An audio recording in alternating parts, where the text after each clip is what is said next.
everyone on the call. It's a pleasure to connect with you once again, and I'm really looking forward to engaging you in this session today.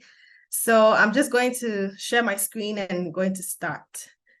All right, so today's topic, as has been communicated already, is looking at how we can reimagine our career development programming, but this time around with a diversity, equity, and inclusion lens. This is an area we haven't delved much into.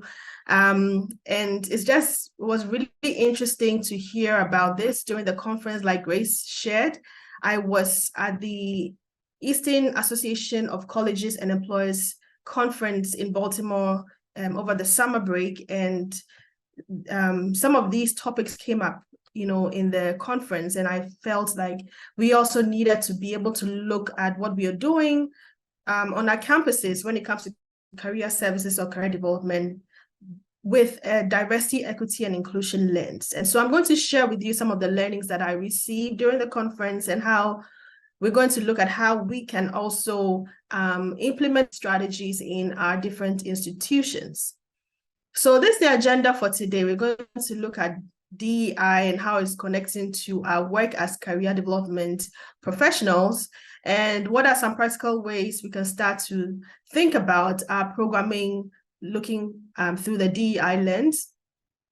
Then we're going to look at some of the institutions that shared what they're doing around this topic and some of the challenges they face, some of the successes they faced.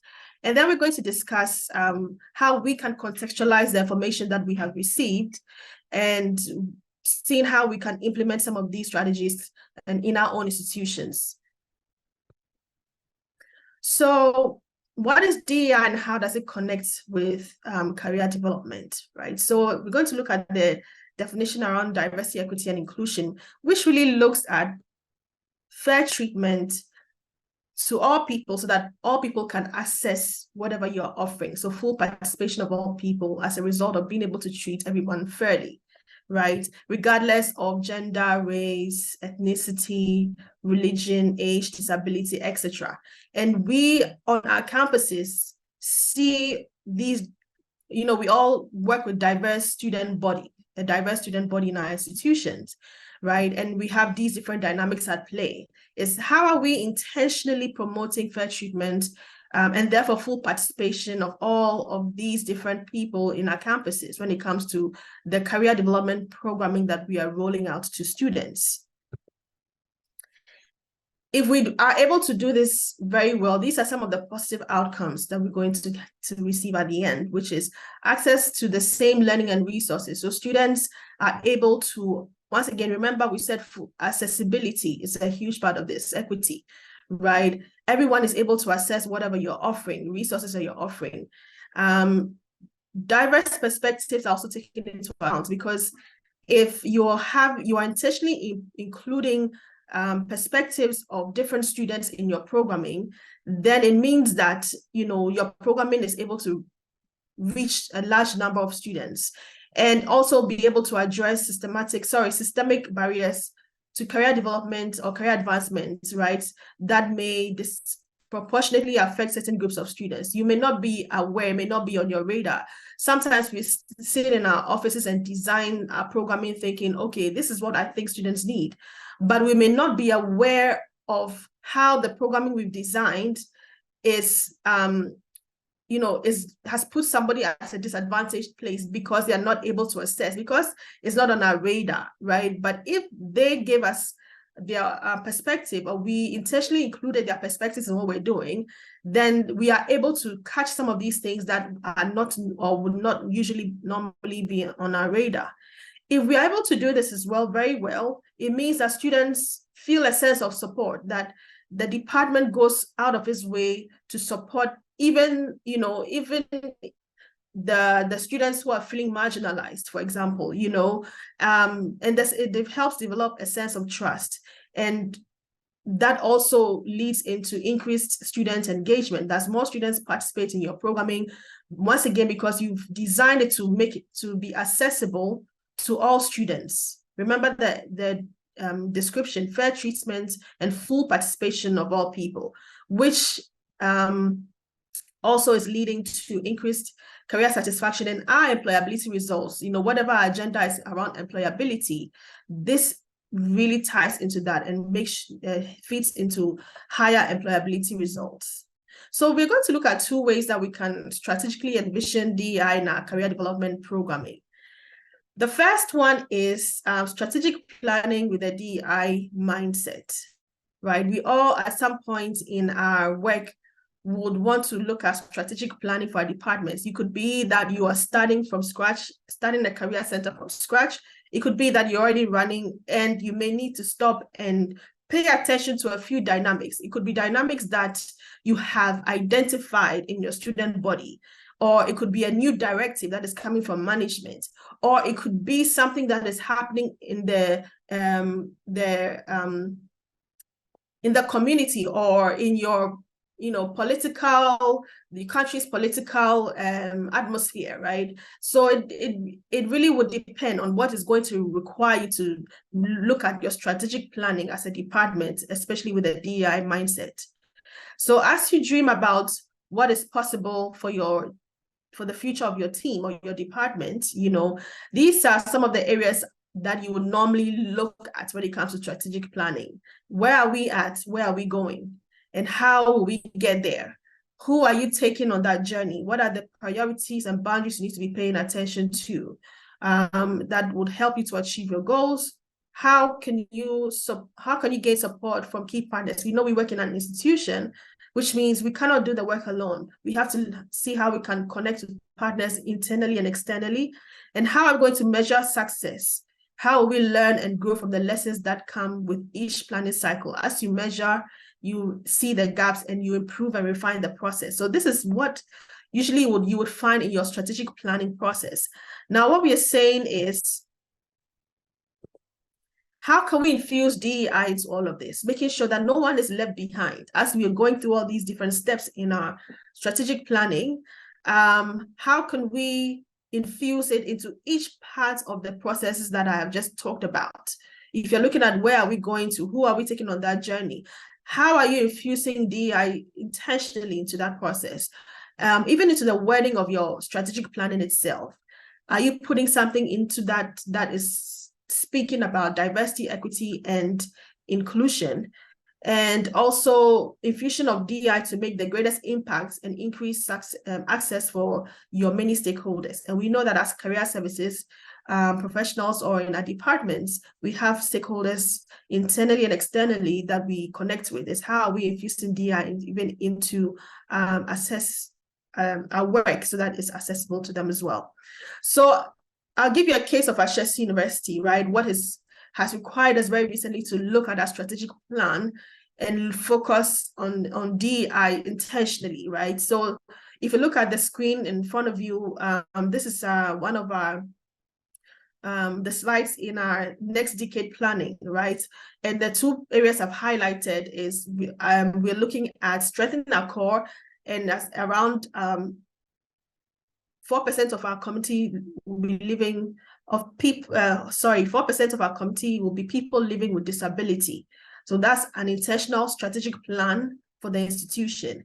And another one is gender balance, right, on our campus for students. So you can already see that from the top for us, there's a strategy and a direction that we've been given that we have to plan towards as a department when it comes to career services. And so the mandates may be different for each university. Once again, I said it could be that it's something that is happening on campus.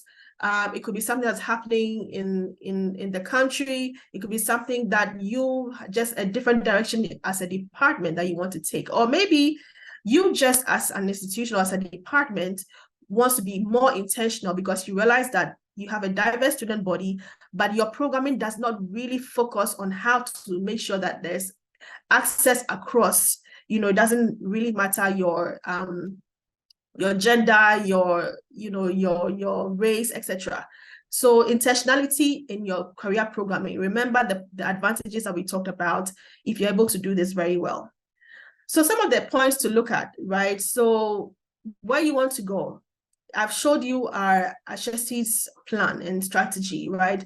So it's about how do you set intentional DI-related goals and weave that into the metrics throughout your plan, right? So if you looked at what I shared previously, 4% of our community will be people living with disabilities. How are we putting that into, so if 4% for the institution, what does that mean for career services and how we connect with employers and how we connect with our students, right? To make sure that, that is fully represented in our plan. And so making sure that the documentation that is coming from the institution, the mission, is aligning with whatever programming and strategic plan that you are putting in place. And you are not just, going to, so now you know where you want to go. How are you going to get there? How are you going to get there? And what are the gaps you need to pay attention to? So you need to have a data-driven decision-making process, or the plan has to be very data-driven.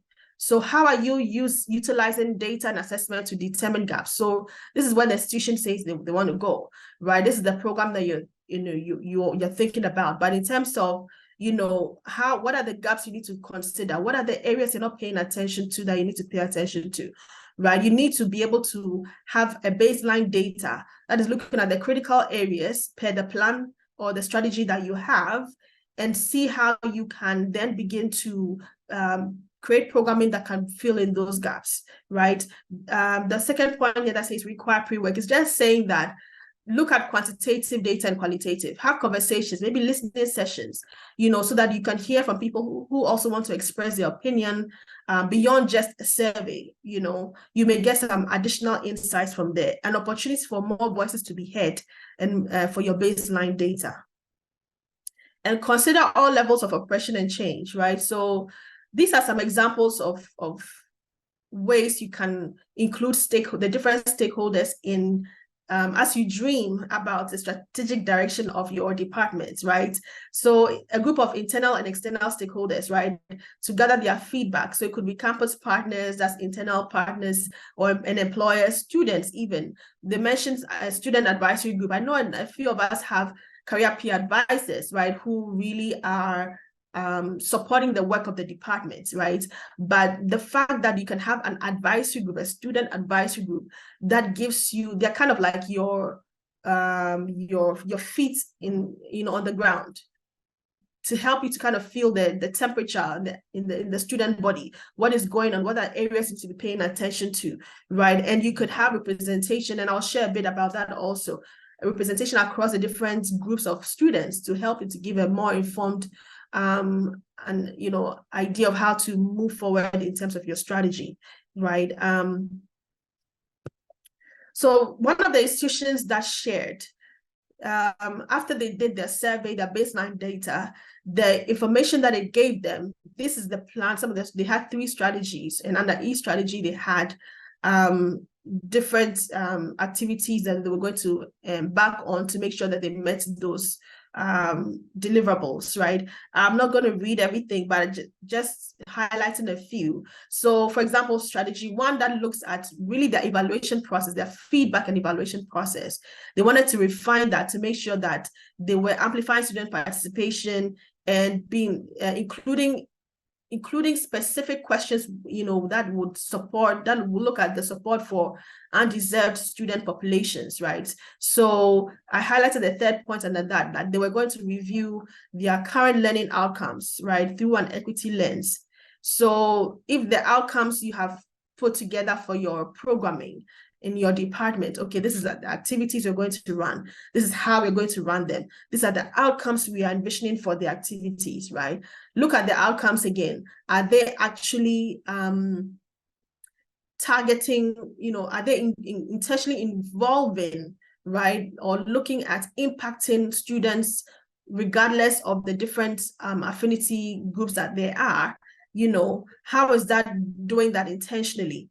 Then strategy 2 also, they looked at, how to meet student needs through identity focused programming. So from the feedback and evaluation process they want to refine, that is going to tease out a number of things. And using that information, they want to see how they can use that to create identity focused programming. And the point I highlighted was they wanted to update their materials across mediums and languages, right? We have brochures, we have materials in our departments. How are they really touching different groups of students, right? It could be students with disability, it could be first-gen students, it could be different kind, and I'll share a few of the examples of potential groups that you may have on your campus that you're not even aware of. How many of us are even aware of the different groups of classes of students when it comes to diversity on our campuses, right? We know we are dealing with students. We know we are dealing with first year, second year, third year students, fourth year students. We know that we're dealing with students in these different majors or schools, right, or faculties. But beyond that, what else do you know in terms of the diversity of the student population that you're working with? And how are you creating programming to intentionally involve them, intentionally give access to whatever you're offering, right? A lot of times we may have programming, we are not sure how it's being received by students, or maybe sometimes students are not engaging. We don't understand why. Some of these points will open our eyes to why or how we can engage students a bit more deliberately in our programming.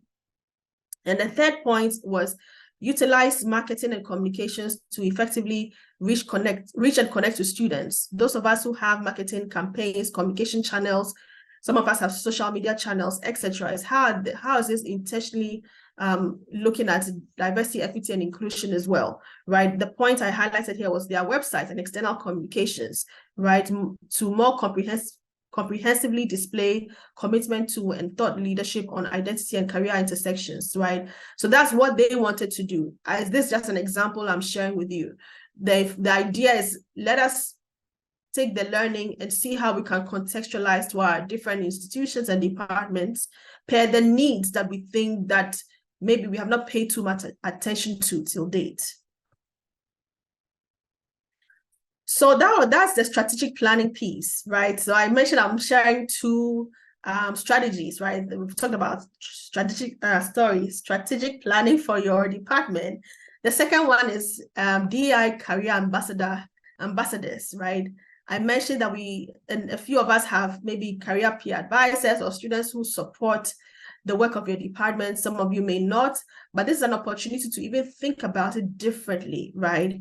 Is how to infuse DEI into your career ambassadorship program if you have one. If not, as you dream about having one, these are just things to think about. Leveraging peer-to-peer connections, right? So the university that presented on this, University of Connecticut, a Center for Career Development, they had launched a D&I Career Ambassador Program, and they had 8 student ambassadors in their first year.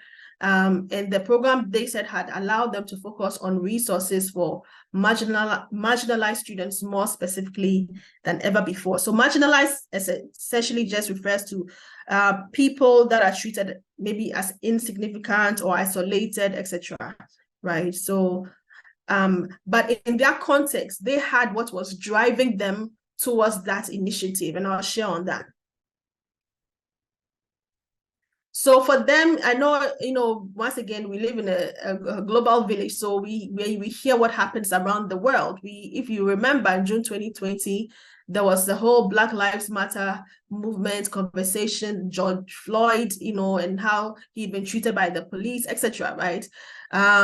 For them, it sparked a lot of conversations during that time, and media coverage around Black Lives Matter as well.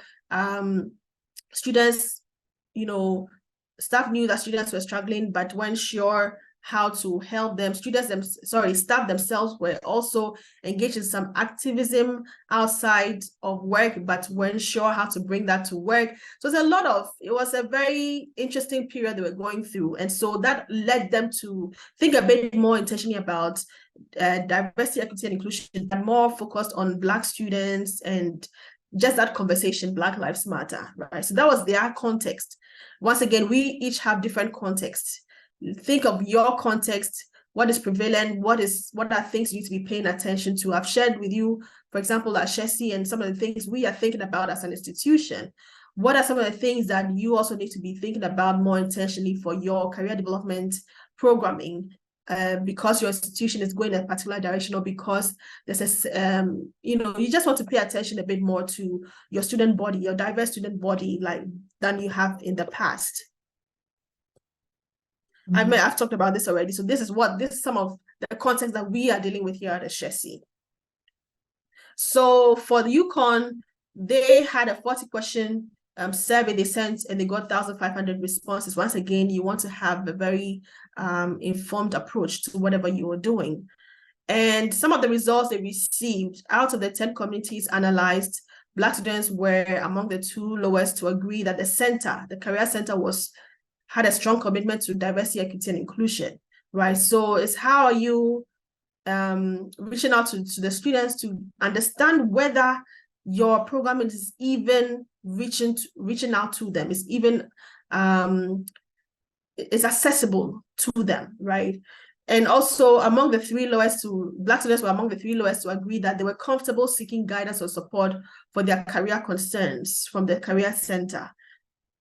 And among the 3 highest to say there are aspects of their identity that have been made susceptible to negative experiences when seeking career guidance. So these are things, strong outcomes of their survey that they wanted to pay attention to and create intentional strategies and processes to tackle them. And so for them, they created a plan. They had an equity design thinking plan where they looked at 2 areas. How can we make the center more welcoming for Black students? How can we make the center less intimidating for Black students, right? Once again, this is their context. You have to think about what your context is. You have to even understand what your context is, right? Before you start to even, probe into what you can do differently.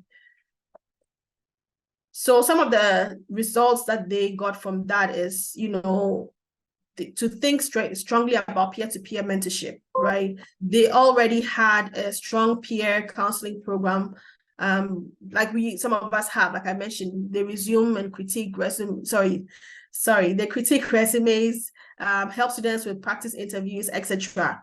But what is an additional layer of that when it comes to DE&I that you could involve them in? They had concerns identifying students to hire outside the usual recruitment cycle, because that wasn't the usual recruitment cycle. How to supervise a large group of students, because obviously it meant that you had your peer-to-peer advisors, but then you had these students who were specifically for diversity, equity, and inclusion, right?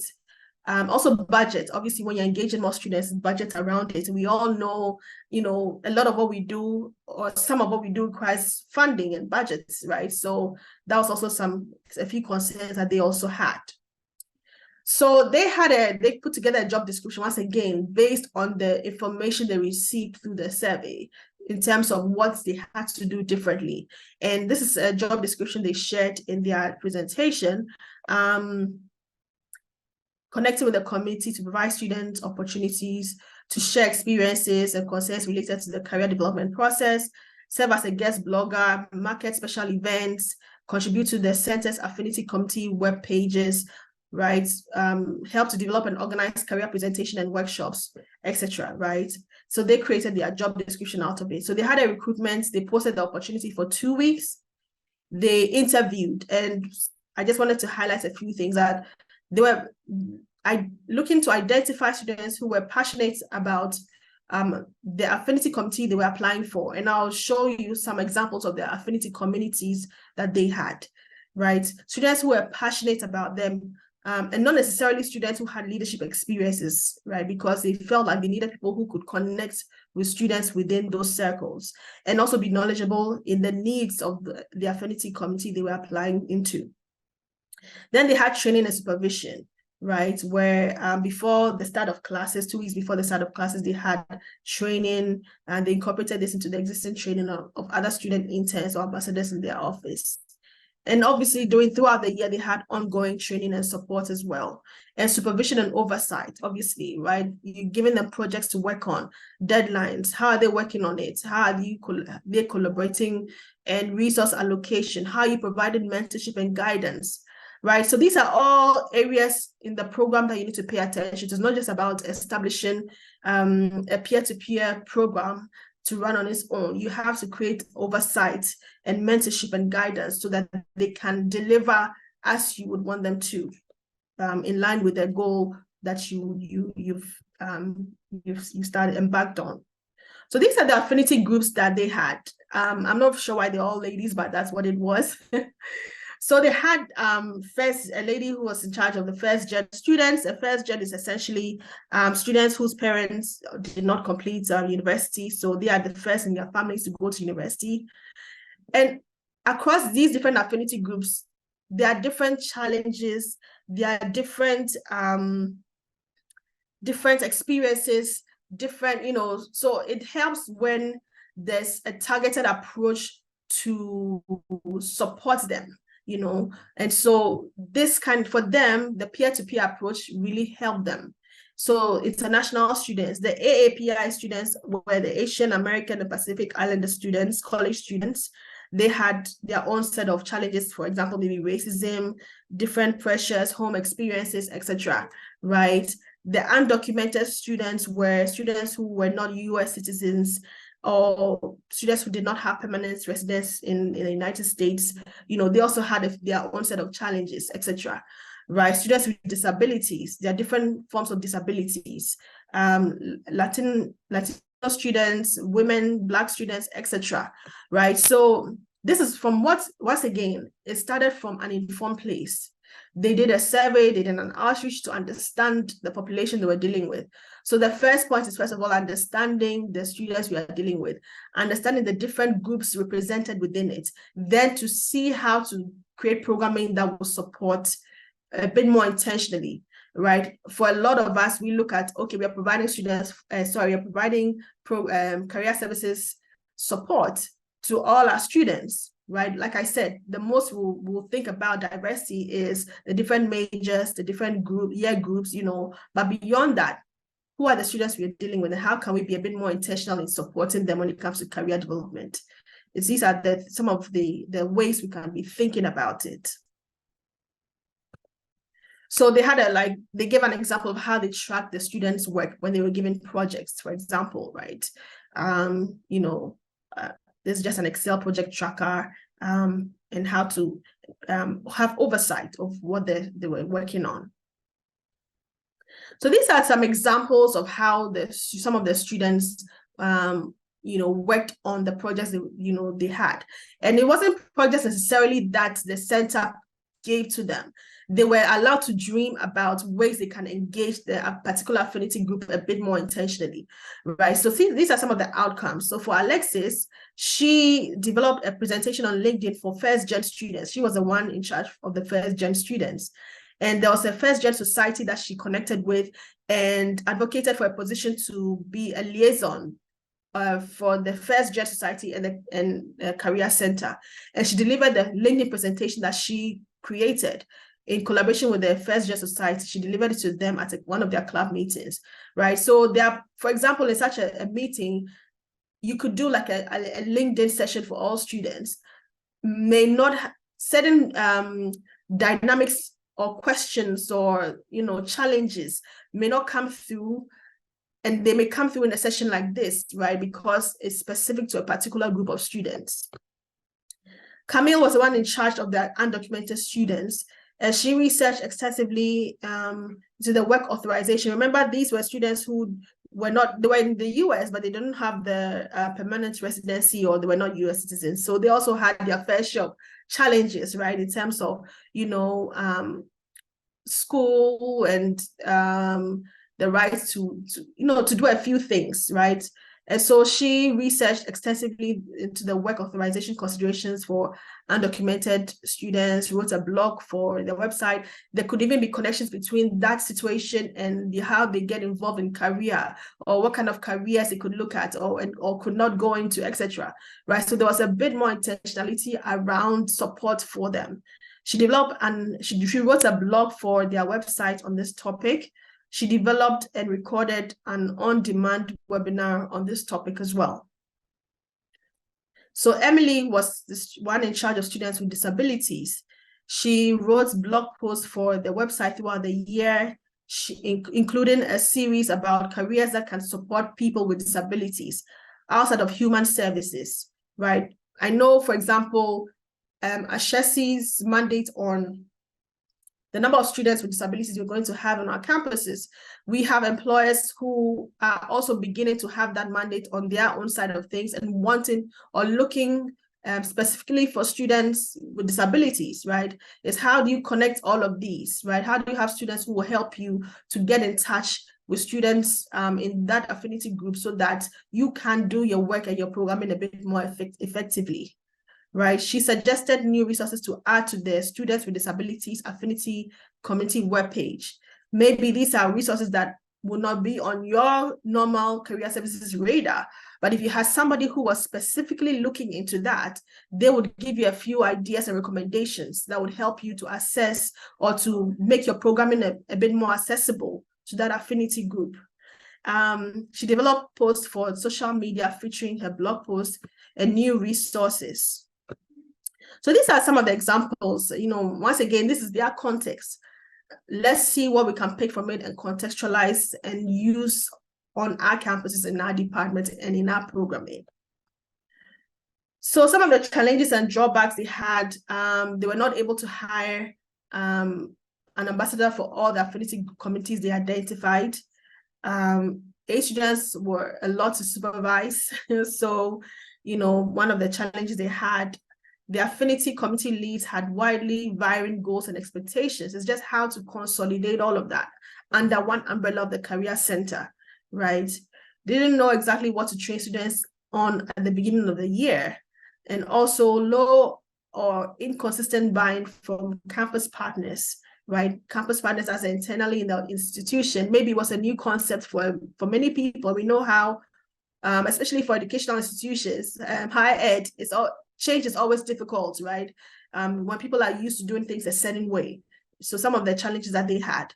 And future plans they had was to adjust hiring timelines and hire students for all affinity communities, to redesign supervision structure, placing more responsibility on affinity community leads.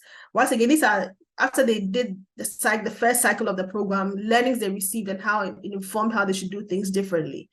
To create an annual expected deliverables for all ambassadors, update training based on what they learned that year, and have deeper integration with campus partners, specifically for them, students and staff, right, to help to push this agenda forward a bit more. So that's what I wanted to share with you today. I want us to spend a bit more time in reimagining ourselves and our work and our programming, looking at the information that we've just heard, seeing how we can, intentionally look at our planning, our programming, our student diversity, what we should be paying attention to, and how we can go about, introducing some of these strategies into our own programming in our own departments, right?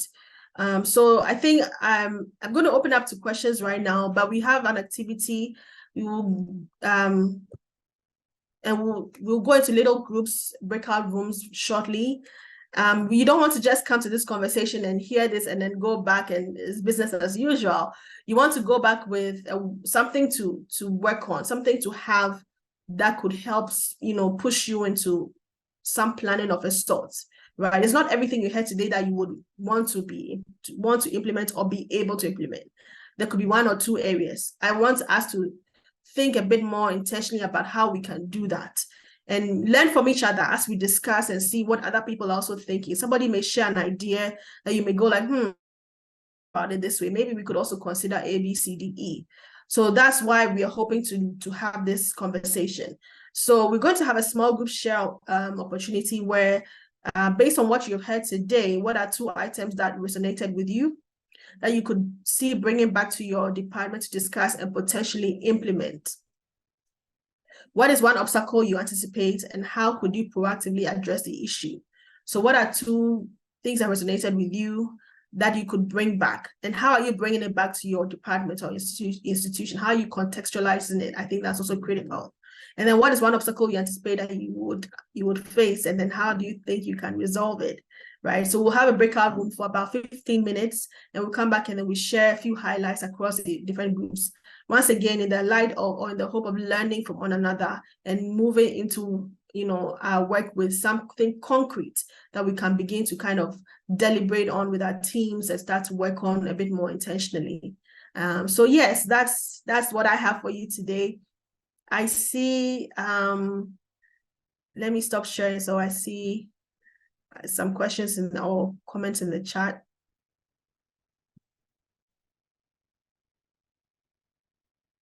Okay, Grace, I don't know if there are questions that you've seen already. You can point them my direction, but if not, then I haven't seen any questions. Okay. So we can go straight into the breakout rooms. Yes, you'd see that shortly. So, okay. I'm going to hand it back to you then, Grace. Okay. Thank you so much, Abigail. That's a very interesting presentation, and I hope that I know that we'll take a lot away. Welcome back from your breakout rooms. I just want to say thank you to all those who moderated the conversations. It's not always easy to to moderate some of these conversations. So thank you so much. And maybe we can have, I know there were 4 groups, 4 breakout rooms. So we can start from 1, 2, 3, 4, and then, just share some key highlights that you discovered in your conversations that you would like to share with the main group so that we can all learn from one another. So please, group 1, who will speak on behalf of group 1, please? Just a few key highlights. Hello there. I'm not sure which one is group 1, but since the place is quiet, okay, I'll share my thoughts. Thank you so much. Okay, so anyway, so we had some discussions among our team, and the key issues that came up were, first was the fact that whatever you put in place, your measuring processes is very important. How do you measure the outcomes? Okay, I think that's one thing that we all thought it was very important that one must emphasize when it comes to thinking through these thoughts that has been shared. And then also the second point has to diversity in its real sense. And what that simply means is that we should not look at diversity as if it's just, in one bag. You have different issues that comes up. For example, the example you showed, the students were tackling different things that all borders on diversity. So you can be looking at perhaps somebody who is challenged physically in terms of walking, somebody maybe, sight, somebody hearing and all that. These are all diversity related issues, and we must focus on them as they come in, not lump everybody together. So that's what we call diversity in its real sense. And then also creating a sense of some safety, a safe environment for all. It's important for us to be intentional about making sure that those who are not like us, in quotes, they also feel safe in the environments that they find themselves in, because they will always be in the minority. And if you're not careful, you feel that you are part of the group, but you're not part of the group. That sense of safety, that sense of the fact that you are part of us, we are all in it together, may be lost. And we must be very much aware of that and make sure that in developing our strategies, this also takes a very important place in strategy that we put out. And then also the issue of intentionality, being intentional about what you want to do and what you want to achieve. And I guess that has a link to do with how you measure, because when you're intentional, then you can also think about, how do I demonstrate that I've actually achieved what I set out to achieve? And then the bit about the students advisory group also found to be very important. And the thought was that sometimes, we come up with all the ideas and we leave the students out. But without the students, there's no university, and also obviously faculty matters, but it's about students. So how do we involve the students in terms of what is happening within their setting? And that also dovetails into coming out with more realistic and pragmatic, solutions to problems, because from the students' angle, you get to know what the real issues are. And therefore, if you are putting forward any kind of mitigational measure, it'd be a bit more frontal in tackling it. So these are the things that came out from our group. Thank you. Awesome. Thank you so much, Chrissy. That's awesome. And you really touched on some key points. Measuring outcomes. We need to understand where we are at, where are we going, and how to get there. And so having a very data-driven, interventions, not just sitting in our offices and deciding what we should do, and also involving the students into that process a lot, because they are the ones who are planning the programming for. We need to hear what their thoughts are. We need to see through their lens and understand, where they're coming from. And the part about intentionality in creating a safe environment is so key, because if you realize, even in the presentation I shared, from their UConn, they realized that, for example, Black students didn't feel like their needs were being met in the career center. In that case, it means that whole population of students, or at least a good chunk of them, will not be coming to your department. And remember that we all have different employability agendas in our departments. We have our KPIs and things we need to meet, right? It's how are you going to ensure that you achieve your own outcomes if a whole chunk of student population feel like they are not being, they're not saying that their needs are not being met when it comes to your center, so they're not going to come to you, right? And that is going to tell on your own results as well. So it's in our own interest to make sure that they feel safe, they feel like their needs are being identified and catered for, right? And so thank you so much for sharing, John. Sorry, Chrissy, for sharing on the points you shared. And I hope that, you thought about practical ways to go about some of these things and not just noting them down, because it's easy for us to go back to business as usual, but how maybe take one or two and think of practically, what is step 1, 2, 3 for, let's say, student advisory group? What is step 1, step 2, step 3 that I can take towards creating a student advisory group? What are they going to be doing for us? What is data we need to get to be able to utilize them even very well, right? So I think let's think about practicality of the ideas that we're coming up with as well. Thank you very much. So next group, since maybe if you're not sure which group you're in, but if you moderated one of the groups, please do share. Yes, Shegun, please go ahead. Yeah, so good afternoon again, everyone. This is Shegun for Group 2. Yeah, so in Group 2, two major things stood out for us in the presentation. Number one, the fact that you have to have strategic planning with a DEI mindset. Someone used the word that currently there's no DEI consciousness on their campus. That's according to that person. So the second one for us is the affinity networks, being able to set up affinity networks among your students, because most times students will come, from minority groups, whether by race, whether by gender or religious, orientation, or may feel kind of isolated. So when you use affinity groups, you establish connections with existing students that they may feel more comfortable with. So in terms of the challenges, right? So someone said, and I think this was also shared, that many times the management don't even have the same understanding of DEI as you do. So, it's two different words entirely. So there's a need for us to bridge that gap in terms of what does DEI mean for us in general. And also from personal experiences also, when you talk about DEI to some people, they think you have some agenda that you want to advance, right? So we must all come to an understanding that DEI doesn't necessarily mean there's an agenda, but just ensuring that it's all inclusive from students for all kinds of backgrounds and the differences that there is. So in terms of solutions, people advocated for retreat and workshops whereby we talk about DEI issues so that we can have a common understanding. Another important point that was suggested is that each career office or institution needs what we call a DEI champion, who will be held responsible for driving DEI initiatives, on campus and in terms of our career planning. Another challenge, which kind of resonated from different contributions, is the issue of budget. So people raised the concern that, their career centers are still very young. Most of their initiatives are still kind of piecemeal.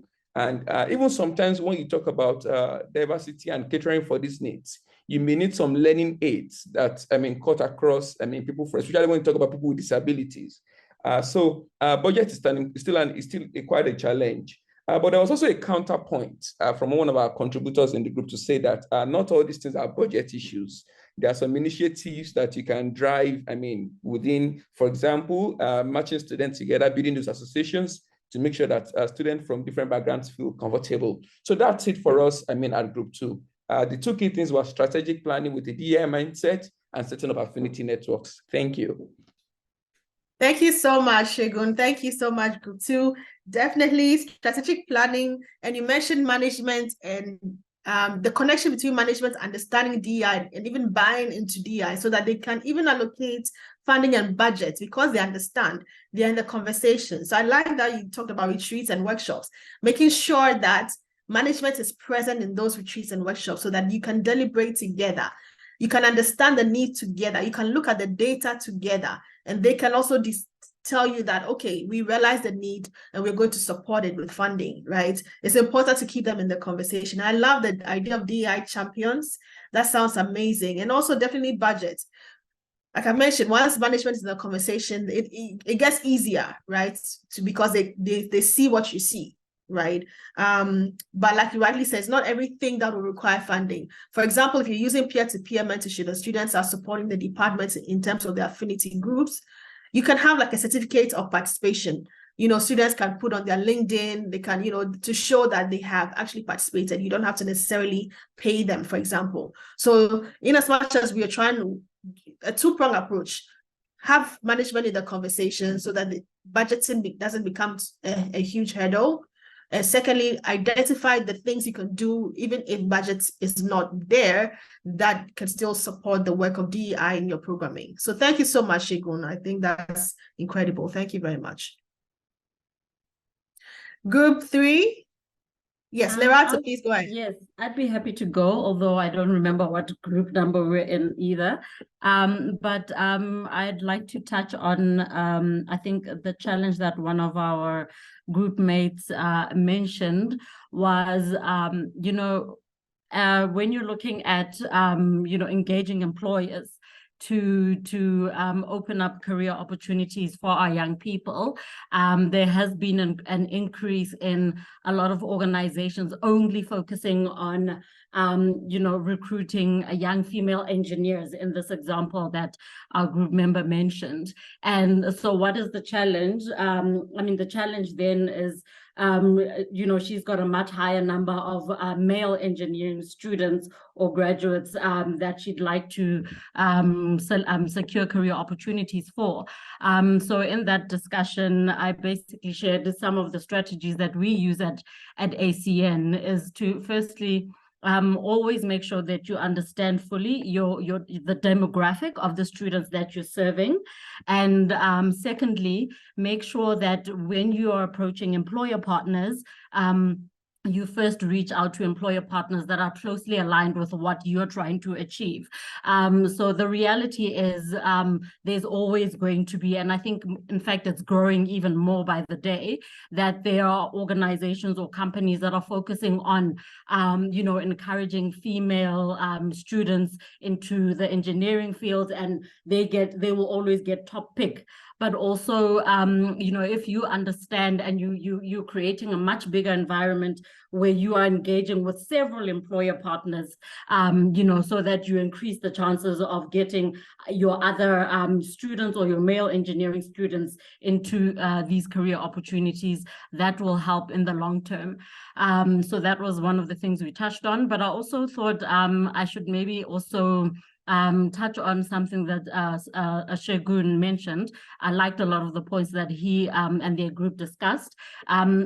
The issue of funding, we actually do a lot of work without funding. And the key there is to go out and identify other partners who are working in the same space to collaborate. And there's often a very big opportunity for cross collaboration. So you'll find a partner who has something that you need, and then that partner has something that they need from you. And in that way, you start actually working together to achieve some very key goals. And it doesn't have to be a lot of big things. Maybe you have one or two very specific either programs or activities that you plan together, and everybody shares their resources, and that actually starts to evolve. And over time, Once the program has got enough, sort of like steam and things are running and there's results, then people start to get interested and funding comes naturally as a process of evolution. So I would encourage everyone to just look at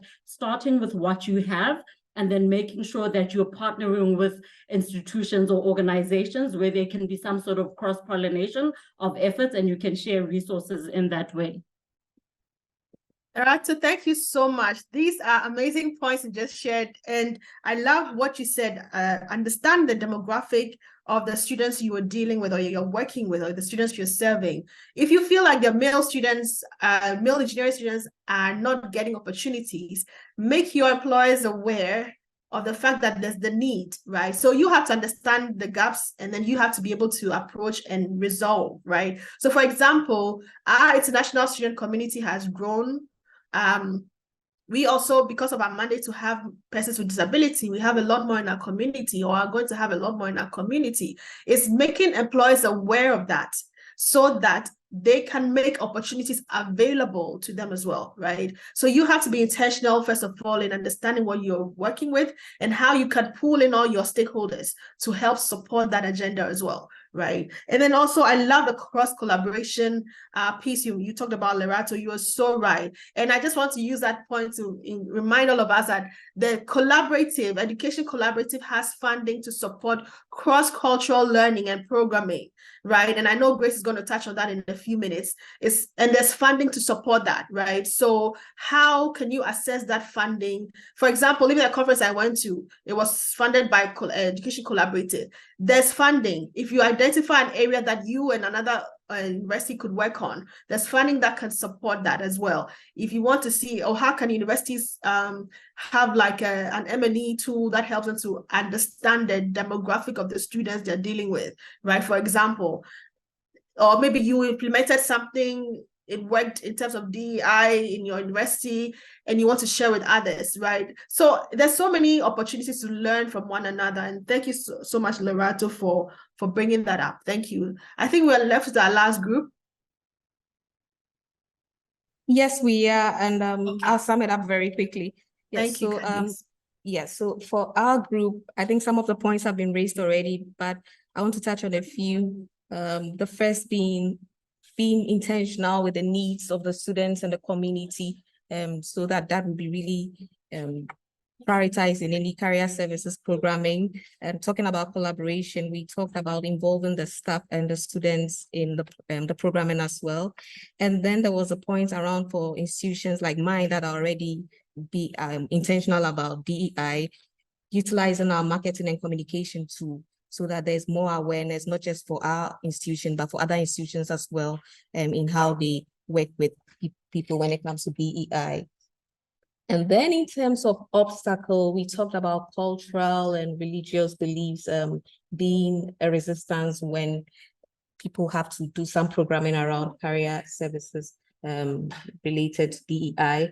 And so the suggestion was to consider local settings, involve the communities in these programs that we make. And then there was also the issue of funding, which has been discussed already. And then lastly, there was a point around being mindful of intersectionality. So here we are talking about the various categories of an individual when it comes to DEI. It might not just be gender. I think the first presenter mentioned it, like boxing up the whole DEI conversation, but breaking it down, because beyond gender, there might be an issue of race, there might be an issue of class and ethnicity and all that. So being mindful of that as well in our programming so that we don't leave anybody behind. So that is it for my group. Thank you very much. Thank you so much, Candace. Thank you so much. One thing you mentioned that I want to just rehash on is just, even if you have programs and systems in your institution around DEIs, how can you further engage those to create more impact around DEI in your programming? So how do you involve staff and students a bit more intentionally? The marketing and communication channels you already have, is how are you being more intentional with those to make sure that you are, helping programming around DI for your institution. So thank you so much. And obviously, definitely the cultural and religious beliefs when it comes to the obstacles, I think definitely is great. So approaching to understand, right? And creating a community that is open-minded to understand, not quick to create its own judgment calls on what it should be or what it shouldn't be, but open to understand the challenges that are being faced by the different affinity groups amongst us and among students, and how to just support one another. And like one of the presenters said, provide a safe environment for everybody. Okay, so thank you so much for sharing all the groups. These are amazing thoughts and considerations and recommendations you put forward. I have even learned a lot just listening to all of you. So thank you all so much. I hope we've all learned from what we've shared. Grace from the Education Collaborative is going to just share briefly on the employability communities of practice. What are certain resources that are available that we can even utilize as we talk about some of these interventions, right? So over to you, Grace. Thank you so much, Abigail. I am going to run through this really quickly in like 5 minutes. I know it looks impossible, but I'm going to share my screen. And then we can run through this very quickly. Can you see my screen? Yes, Grace, we can see your screen. Okay. So the employability community of practice. So the way we approach programs at the Education Collaborative, we have different areas. And one area is general engagement. And we have communities of practice, speaker sessions. But what makes the employability community of practice, special is that you have the opportunity to learn and also implement your learnings. So the employability,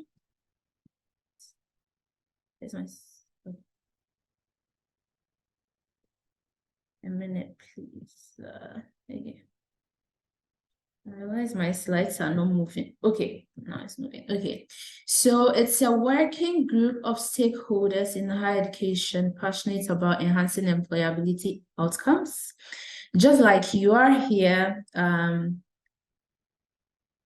we have individuals from institutions and also from industry who want to develop their employability outcomes. So working to make sure that you have strong systems with your career services, etc. So this is a group that is passionate about enhancing that. The objective is to serve as a platform for institutions to share and learn, contextualize, and adopt from other institutions, just like we are doing now, to create opportunities among institutions and stakeholders to connect and collaborate. I think Abigail talked about collaboration, and we have resources to help you do that. We are also trying to co-create systems and models that institutions can adopt to roll out career and employability programs. So within this group, we'll be coming up with models and tools that you can take. So let's say Ashesi University is using a particular model or tool to measure internship, to measure the internships within their institutions, right? So to be able to take that and also contextualize and use it in your institution. So those things are being created in the community of practice. And also we want to be established as a thought leader in careers and employability. So you'd see that some of the engagements that you'll be doing is sharing resources, things that are happening to make sure that we are up to date with what's happening on the continent and how we are, and updating that within the systems that we have. So for instance, Abigail has shared a lot about diversity, equity, and inclusion, which is something that is ongoing. You take that and you contextualize and implement in your own systems so that you are up to date with best practices and evidence-based working models. There are a lot of resources and opportunities that are available in the community. So we have micro grants. Institutions have the opportunity to access up to $3,000 to test new innovations, to attend conferences, to learn among peers, and also to share. So within the communities of practice, for instance, you've attended this session, there are different learning opportunities that will be happening within the year. If you decide that you are implementing any of those ideas, those steps, you have the opportunity to apply for micro grants to implement those learnings. And one thing I want to say is that because the micro grants are also very limited, we encourage that you apply as early as possible, and just know that even when we say no now, there are other opportunities that are upcoming in different quarters. But within the year, we have just a limited amount that we can give out. So apply early and also ask questions on how you can access some of these. Another resource and opportunities to be able to collaborate with other members. So you've attended a session, you have the opportunity to connect with one another, collaborate to publish content for our quarterly newsletters. We also have a strong network. I'll be sharing more about engagement, but we are creating an opportunity where you'll be able to connect with other institutions very closely. So within this group, Bridgegate can reach out to ALA, right, in Johannesburg, and a representative in Johannesburg, and we want to make that easy for you. So you have the opportunity to connect with one another. So these are the key resources that we have. When I go further down to speak about engagement, you see how we are looking to prioritize because the resources are a bit limited. So ways to engage: attending quarterly meetings like you have attended, and engaging, developing and sharing resources. So we have groups. You can share career development opportunities. There's been a lot of instances where Abigail has shared events, conferences that she believes that members will benefit. So we share that with the members, and we also hope that each and every one of you, those who are, if you officially join the community, share those resources as well so that others can benefit. You have the opportunity to volunteer to facilitate sessions. So our next community of practice, you can reach out to me and say, hey, I want to facilitate a session, and then we would put you on the session. So we have quarterly meetings. We can do that. You have the opportunity to apply. You can apply for opportunities. You can share your learnings through newsletters and other publications. So an example will be, I'm writing an article on peer coaching. I've seen that peer coaching is a model or a tool that a lot of the institutions are using. So I'm reaching out to Abigail, I'm reaching out to Ashesi University, University of Cape Coast, to get information on peer coaching, how they are seeing it, what the challenges are, how they benefited from it. And this article will be shared with the team, with the community. And you can do same. You can reach out to me if there's an exciting innovation that you are working on within your institution. Recently, we saw that Boto University is designing these growth passports for students, which is very innovative and exciting. I'll definitely reach out to her to learn more, to write it and share with the community. But these are very different ways to engage, and we encourage you to reach out to us and share with us, and then we can share with the group. I won't go deep into this. So the reason why you can see tracking engagement here is that, as I mentioned before, the resources are limited. So imagine that 30 institutions submit proposals. We would love to fund all the 30, but we might not have enough resources at the time and at that time. So what we would want to do is to prioritize. So we would want you to, as much as possible, encourage you to be active, because we will prioritize members who are active. We know you are very, very busy, but we want to encourage you to be active in the session, so you can attend meetings, you can suggest topics, you can share resources.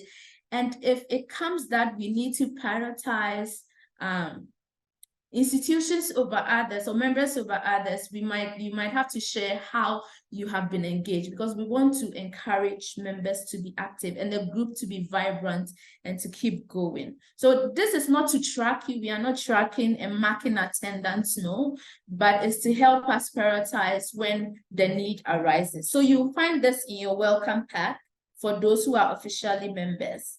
So currently we have 46 members from 30 institutions, 5 ongoing projects. I don't have time to go deep into that, but this is how big the network is. So if you join it's an exciting community to join. So if you listening to me, listening to this session. If you are not a member of the committee of practice, you can officially join by registering. You can see the link on the screen and also a QR code you can scan using your phone. But right after this meeting, I'm going to follow up with the link to register. Once you register, you receive a welcome packet. The welcome packet contains all the information that you need to know, including objectives, ways to engage, how to engage, etc. And if you have questions, you can ask. The third thing is that I think I interchanged the numbers, but it's one, officially registering, receiving a welcome pack. The third thing is that in that welcome pack, you'd have links to join the group. So we have an official welcome group, and we also have an email group that you can click on a certain link in the welcome pack to request to join the group, and you'll be automatically added. Once you join the groups, you are free to engage, share resources, think about ways that you think the community of practice can be active. And a community is a community when members are engaged. So as much as possible, we want everyone to be engaged. One thing that would also be implementing to ensure engagement is to develop a monthly calendar. So that calendar would remind you, like every third week in a month, to share a resource.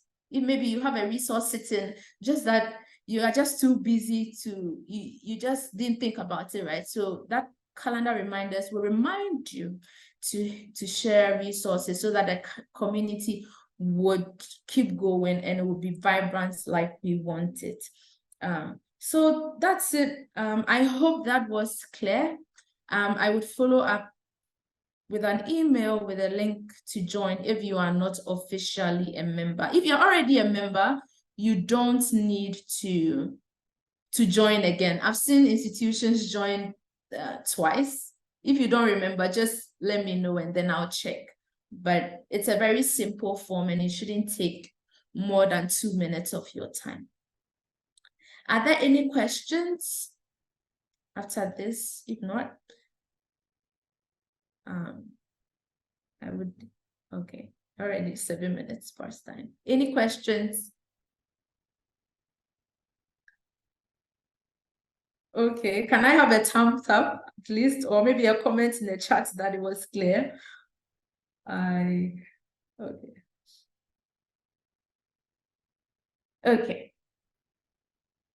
Okay, thank you so much. So thank you again, Abigail, for today's session. I hope that you take advantage of the micro grants to apply the learnings from this session in particular. And for those who are already members, please share resources and learn as much as possible, because at the end of the day, we want to see growth within your institution. So I hope this session has been useful. Thank you all so much. I'll also add the slides so that you can have access. If there are no other questions, thank you and enjoy the rest of your week. Thank you, Grace. Goodbye, everyone. Bye. You. Bye. Thank you. Bye-bye. Thank you. Bye-bye. Bye. Thank you. Bye, everyone. Bye, all of you.